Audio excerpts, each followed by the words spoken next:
आज 12টা থেকে শুরু হতে চলেছে এসএসসি পরীক্ষা। 2016 সালে 26শে নভেম্বর শেষবারের মতো হয়েছিল নবম দশম শ্রেণীর শিক্ষক নিয়োগের জন্য এসএসসি পরীক্ষা। এরপর প্রায় 8 বছর 280 দিন পার হয়েছে, প্রায় 9 বছর। আজ ফের একটি এসএসসি পরীক্ষা অনুষ্ঠিত হতে চলেছে গোটা রাজ্য জুড়ে। এই পরীক্ষার ভাগ্য নির্ধারণ হবে 5,65,000 পরীক্ষার্থী, মোট 35,726 শূন্য পদে নিয়োগ করা হবে এই পরীক্ষা থেকে। আজ অবশ্যই 3,19,919 জন পরীক্ষা দেবেন 636টি পরীক্ষা কেন্দ্রে। বাকিদের পরীক্ষা সেপ্টেম্বরে 14 সেপ্টেম্বর। আজ দুপুর 12টা থেকে পরীক্ষা শুরুর কথা, তবে পরীক্ষকদের সকাল 10টার মধ্যে পৌঁছাতে হবে পরীক্ষা কেন্দ্রে। 10টার মধ্যে আধার কিংবা ভোটার কার্ড নিয়ে না পৌঁছালে ওই চাকরি প্রার্থীকে পরীক্ষায় বসতে দেওয়া হবে না। পরীক্ষার দিন কড়া নিরাপত্তা থাকছে সব সেন্টারে। এদিকে পরীক্ষা চলাকালীন প্রশ্নপত্রে ছবি তোলা হলে নাকি তা কমিশন জেনে যাবে। প্রশ্নপত্রে সিকিউরিটি ফিচার থাকবে। প্রত্যেক পরীক্ষার্থীর প্রশ্নপত্র ওএমআর শিটে আলাদা আলাদা সিকিউরিটি ফিচার থাকবে। আজ অ্যাডমিট কার্ড ছাড়া কোনোভাবে পরীক্ষা কেন্দ্রে ঢোকা যাবে না।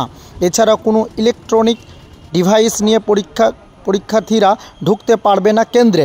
এদিকে পরীক্ষা কেন্দ্রের ইনচার্জদের ফোন নিয়ে প্রবেশের উপর নিষেধাজ্ঞা আছে।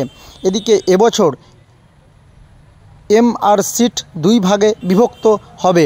ওএমআর শিট 2 ভাগে বিভক্ত হবে, মূল কপি এবং কার্বন কপি। এর ফলে ফলাফল প্রকাশের পর কোনো বিতর্কিত তৈরি হলে তারা সহজেই নিজেদের উত্তরপত্র যাচাই করতে পারবে। একাদশ দ্বাদশে 12,514টি শূন্যপদ। অন্যদিকে নবম দশম শ্রেণীতে নিয়োগের জন্য 23,212টি শূন্যপদ। এসএসসি সূত্রের খবর, নবম দশম শ্রেণীতে নিয়োগের জন্য আবেদনের সংখ্যা 3,19,655 জন। একাদশ দ্বাদশ শ্রেণীতে আবেদন করেছেন 2,54,000। 2016 সালের নিয়োগের তুলনায় এবারে আবেদনের সংখ্যা 2,30,000-এর বেশি।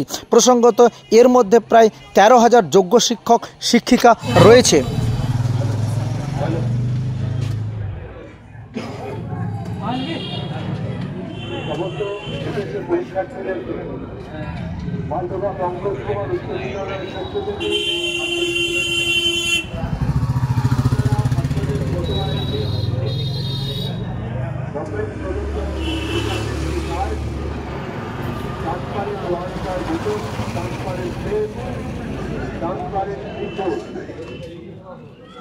transparent